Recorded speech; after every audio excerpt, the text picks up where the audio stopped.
तो जी हाँ, नमस्कार दोस्तों, आप लोग देख रहे हैं बीटी भोजपुरी। और आप सभी को बता दो, भोजपुरी के सुपरस्टार थे साई लाल यादव जी था। बहुत ही कमाल और शानदार फिल्म आप सभी के बीच में आने वाला है, जिस फिल्म का नाम है अंदाज।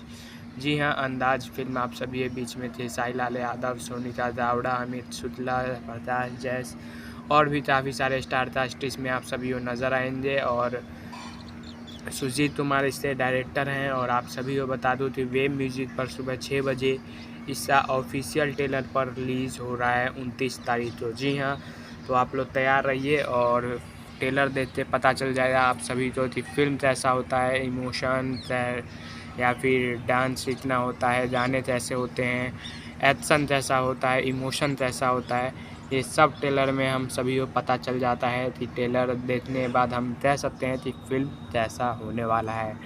तो देखते हैं ट्रेलर आने के बाद क्या होता है, ट्रेलर में क्या बढ़िया लगता है, क्या बेकार लगता है। तो कितना एक्साइटेड है अंदाज फिल्म के ट्रेलर के लिए कमेंट में ज़रूर बताएं। तब तक के लिए जय हिंद, जय भोजपुरी, वंदे मातरम।